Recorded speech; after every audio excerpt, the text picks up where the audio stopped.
Hi everybody, my name is Shay.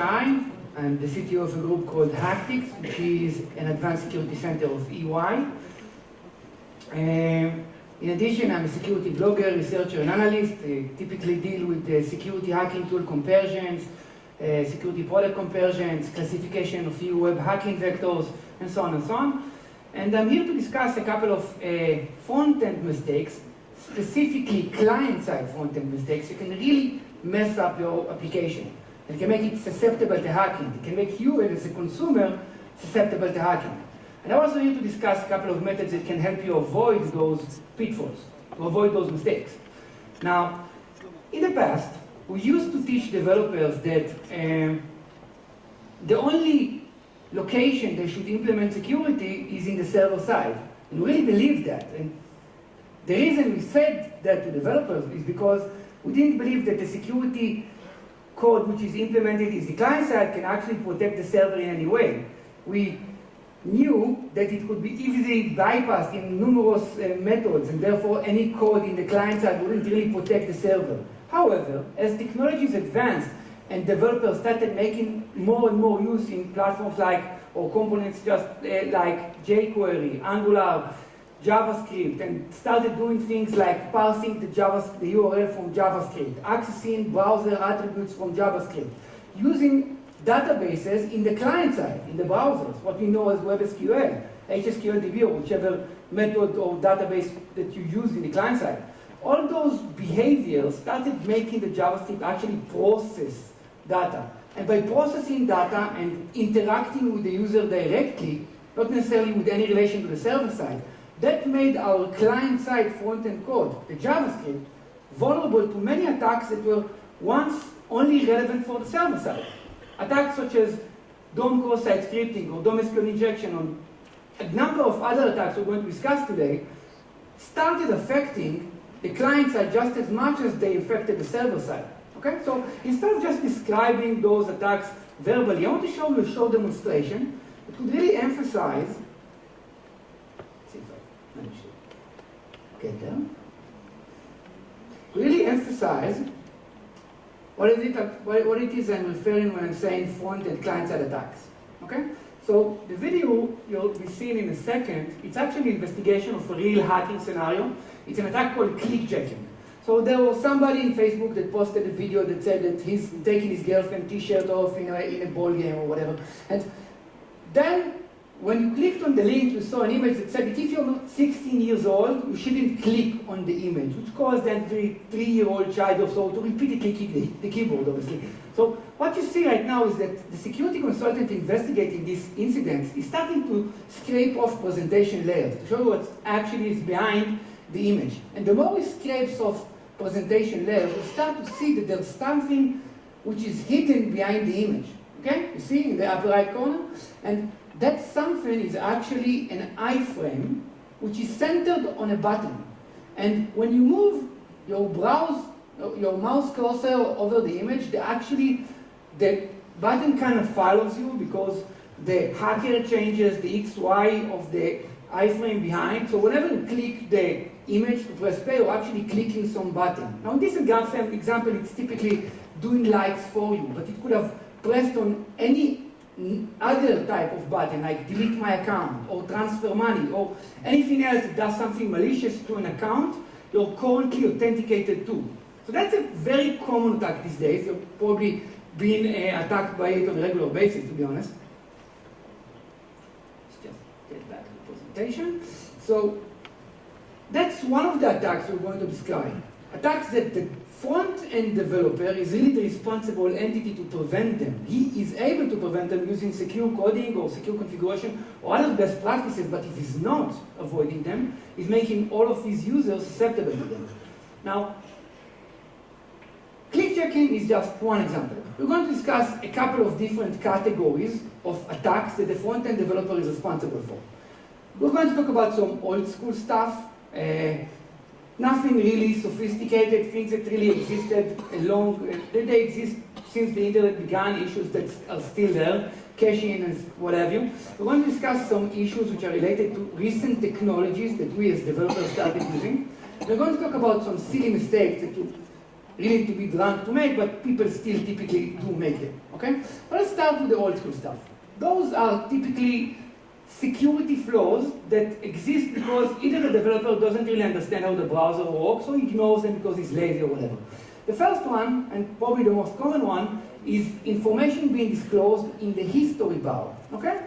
That sounds silly, but some developers, for some bizarre reason, use HTTP GET in their for method or embed sensitive information in links that they present to the client. Sensitive information such as password, credit cards, and so on. Now, the browser has a nice feature, a typical feature.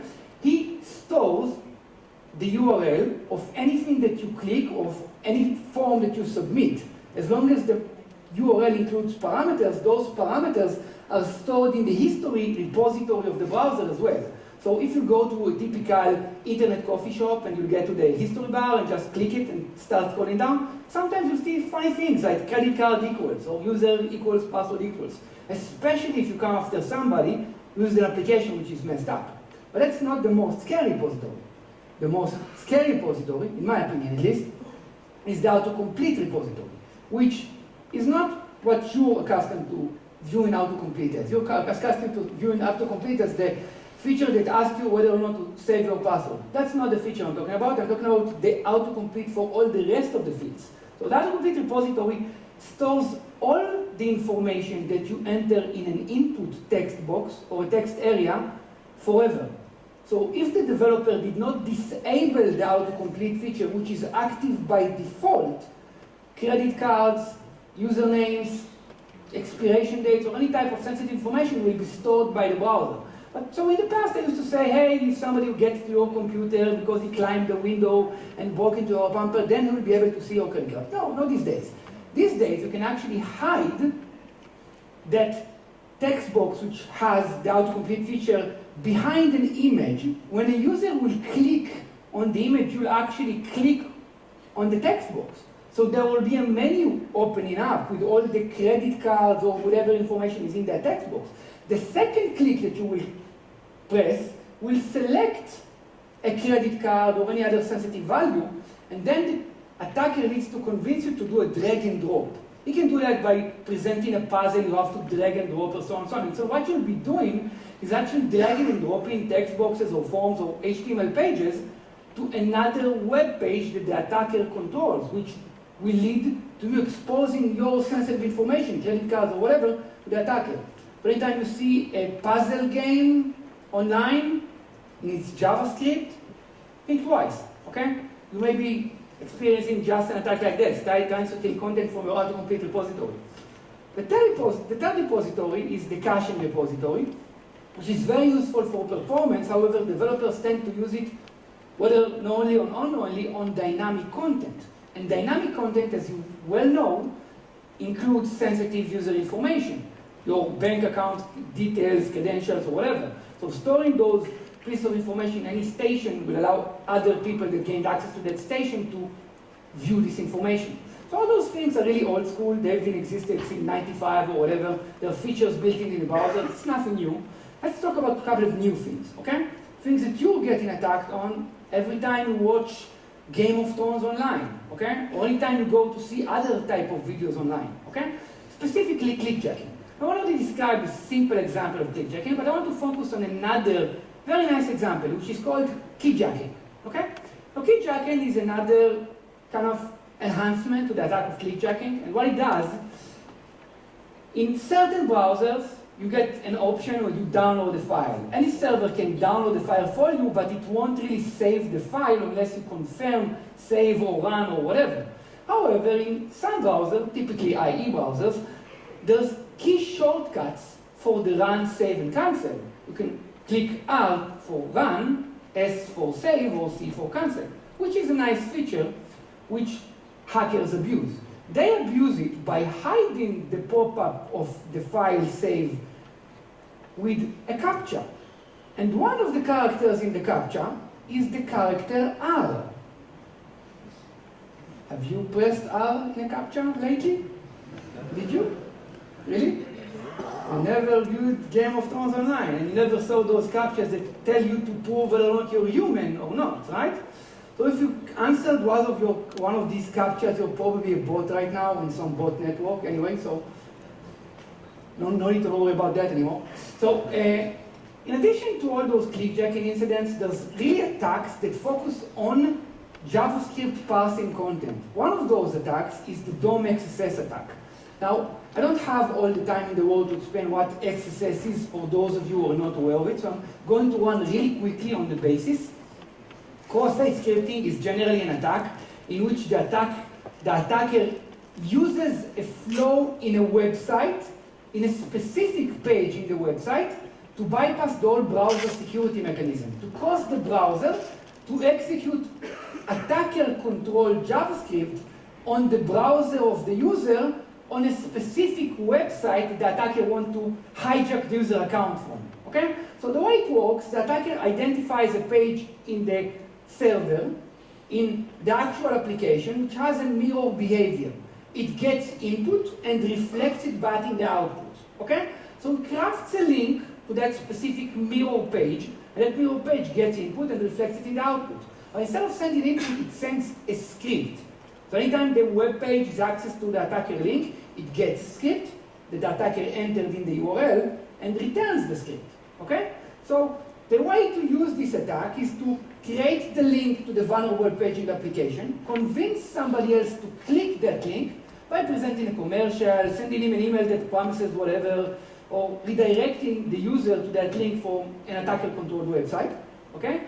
And whenever the user accesses that website from the link, the script embedded in the link returns to the user as if it was one of the scripts in the website. So the whole security mechanism of the browser, called same origin policy, doesn't function anymore because it can't differentiate between scripts returning from the website and scripts that the attacker injected, okay? Which enables the attackers to do pretty much everything he wants to the user account. Propose the user to install a plugin, which is a Trojan, obviously. Steal user cookie. Listen to any key press that the user presses and steal that value if it's username or password, redirecting to phishing web pages or whatever. But in the past, we used to teach developers that they should encode output and perform input validation only in the server. However, since we all as developers started parsing content in JavaScript using jQuery and AngularJS and what have you, we started creating things like this. For what you currently see is an example of JavaScript code which parses things that the attacker could have controlled, such as the URL. The attacker can control the URL if it's allowing a user to click on it. So that JavaScript code is a semi-legitimate feature in the website that just parses the URL, which enables the attacker to inject a script that the JavaScript will execute. He's not attacking the server here, he's attacking the client side, the front end, okay? Which makes the browser attacks himself without any intervention from the server whatsoever. He could have used other elements apart from the URL. He could have used elements such as the browser name, the window name, the referer header, and a couple of more, okay?